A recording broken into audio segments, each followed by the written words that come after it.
नमस्ते, मेरा नाम है सुनागली और मैं हूं दक्षिण कोरिया का निवासी। हमारे चैनल कोरिया का लाला में आपका स्वागत है। तो हिरण के आशकों, आज का चलचित्र आरंभ करने से पहले मैं आप लोगों को एक चित्र दिखाना चाहता हूं।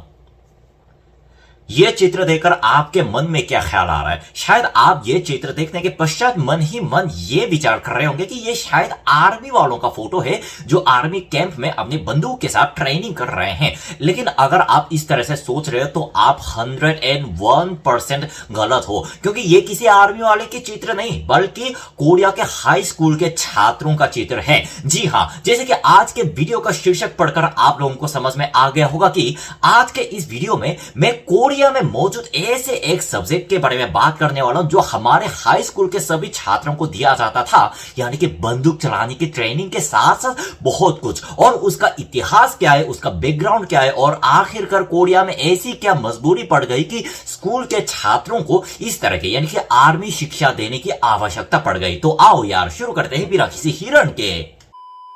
वीडियो देखने वालों में से कई लोगों को यह बात पता नहीं होगी, लेकिन आज से 30 साल पहले तक कोरिया के लगभग सारे हाई स्कूल में इस तरह के यानी कि आर्मी वालों के सब्जेक्ट मौजूद था। और उस सब्जेक्ट को कोरियन भाषा में ख्योरियन कहते हैं। हिंदी या अंग्रेजी में क्या कहते हैं मुझे नहीं पता, लेकिन आप लोगों की सुविधा के हिसाब से मैं इस सब्जेक्ट को इस वीडियो में सब्जेक्ट के नाम से ही संबोधित करूंगा। तो ये फोटो देखने के बाद आप लोगों में से कई लोग मन ही मन इस तरह से सोच रहे होंगे कि आखिरकार हाई स्कूल के स्टूडेंट को बंदूक पकड़ाकर ट्रेनिंग क्यों दिया जा रहा है। तो इसके बैकग्राउंड को समझने के लिए आपको आज से 40 साल पहले हुए एक घटना के ऊपर नजर डालनी पड़ेगी। 21 जनवरी सन 1968 में उत्तर कोरिया के 31 घुसपैठिए अपने बॉर्डर फांद के कोरिया के सियोल राजधानी तक आए और राष्ट्रपति भवन के एकदम ही पास पहुंच गए। लेकिन हमारे जांबाज जवानों ने उन सबको मार गिराया और एक बंदे को जिंदा पकड़ लिया। जिंदा पकड़े गए एक घुसपैठिए के बयान के अनुसार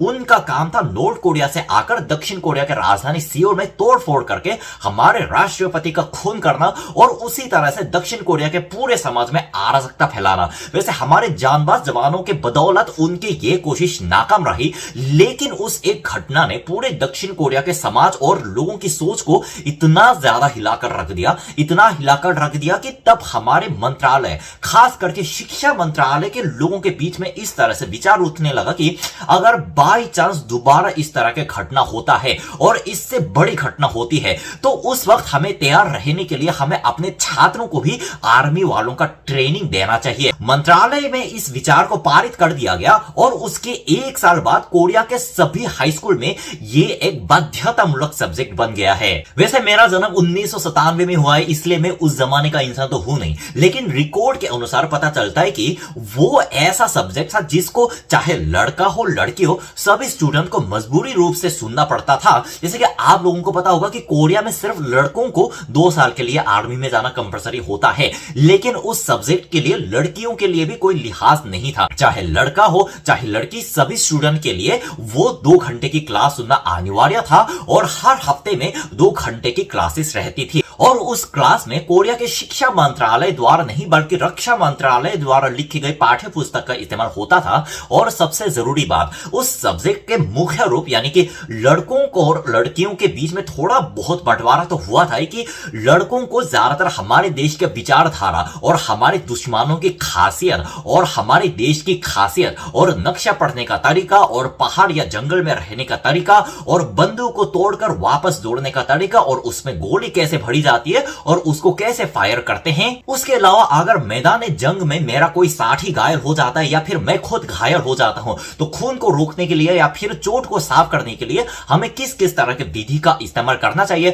उसके साथ साथ आर्मी में हमारे से सीनियर के साथ हमें किस तरह से व्यवहार करना चाहिए, आर्मी में शिष्टाचार क्या है, ये सारी शिक्षा लड़कों को दी जाती थी। लड़कों को वैसे बंदूक चलाने की शिक्षा मतलब कुछ कुछ स्कूलों में दी जाती थी, लेकिन लड़कियों को ज्यादातर नर्सरी की शिक्षा दी जाती थी। यानी कि अगर मैदान जंग में कोई जवान घायल होकर हमारे अस्पताल में पहुंचाया जाता है तो उनके साथ कैसे व्यवहार करना चाहिए और उनके खून को कैसे रोकना चाहिए और खास करके उनकी चोट को किस तरह के दवाई का इस्तेमाल करके साफ कर देना चाहिए। तो इस तरह से सन 1970 के दशक में यह सब्जेक्ट कोरिया के सारे हाई स्कूलों में बहुत ही ज्यादा फेमस हो गया। लेकिन उसके साथ साथ काफी सारे साइड इफेक्ट भी आने लगे, क्योंकि आपको पता है कि इस सब्जेक्ट को बनाने में ज्यादा साल नहीं लगा। यानी कि कि इस एक घटना के होने के बाद इस सब्जेक्ट को बहुत छट से बना दिया गया। तो मतलब आप लोगों को पता है ना कि आर्मी वालों को आर्मी जैसे ट्रेनिंग देने के लिए बहुत सारे टीचर की जरूरत पड़ती है, लेकिन तब हमारे पास टीचर की कमी थी। तो उन्होंने क्या किया कि जिनके शिक्षा यानी कि मीडियम लेवल तक की शिक्षा लेवल नहीं है या फिर जिन्होंने सिर्फ आर्मी में काम किया है, उनको लाकर स्कूल में एज अ टीचर तैनात कर दिया गया है। इसलिए उनके तमीज और उनके मतलब बच्चों के साथ जिस तरह से उनका व्यवहार होता था, उनको लेकर इतना ज्यादा सवाल उठने लगा कि अगर कोई बच्चा अपनी बंदूक को ठीक से ना पकड़े और फिर अगर कोई बच्चा समझने में थोड़ी सी भी देरी करे ना, तो गाली देना तो बहुत सॉफ्ट वाली बात होगी। अगर गाली से समझाए तो वो टीचर बहुत अच्छा कहलाता था। ज्यादातर उनके कान में थप्पड़, लाठी चार्ज मतलब और अपने पैरों से स्टूडेंट को लात मारना, इस तरह से पनिशमेंट जिसकी कल्पना करना भी आज की दुनिया में मुश्किल है। लेकिन सन 1970 के दशक में ये इस तरह के सख्त पनिशमेंट पूरे स्कूल में इस सब्जेक्ट के नाम पर दिया जाता था। लेकिन तब हमारे समाज का माहौल ऐसा था कि मतलब इतने सारे मार खाने के बाद भी अगर ऊपर वाले का जब तक ऑर्डर नहीं आ जाता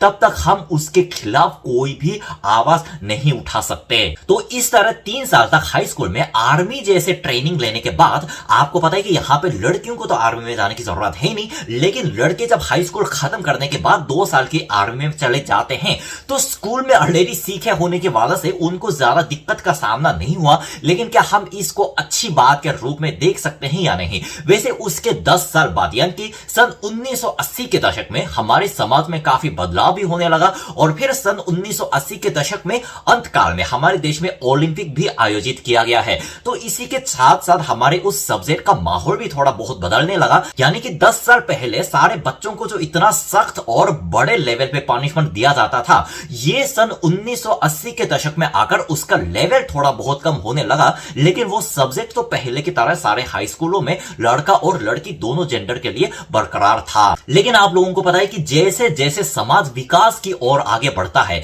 वैसे वैसे लोगों की बुद्धि जागरूक हो जाती है और गलत चीज के ऊपर लोग आवाज उठाने लगते हैं। यानी कि सन 1980 के अंतकाल में आकर इस सब्जेक्ट के ऊपर बहुत सारे सवाल उठने लगे और मंत्रालय के बीच में भी इस तरह से प्रश्न उठने लगे कि क्या हमें मतलब आर्मी तो है ही हमारे पास, तो हमें हाई स्कूल के बच्चों को इस तरह से ट्रेनिंग देने की क्या जरूरत है? और फाइनली सन 1988 में सरकार पलटने के बाद आधिकारिक रूप से कोरिया के सारे हाई स्कूल में इस सब्जेक्ट को पूरी तरह से बंद करने का निर्णय लिया जाता है और सन 1994 में इस सब्जेक्ट को कोरिया के पूरे हाई स्कूल से आधिकारिक रूप से समाप्त कर दिया जाता है।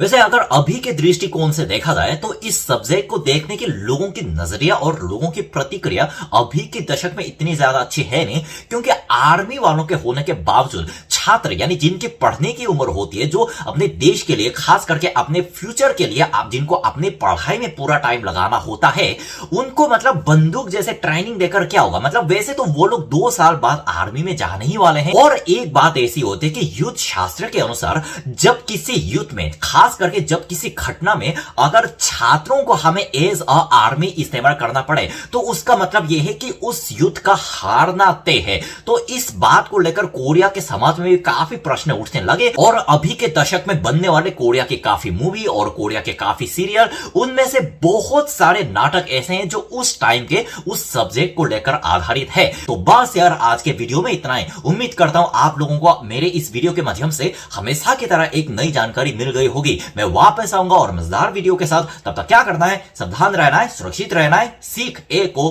सबक सबको। जय साउथ कोरिया, जय हिंद।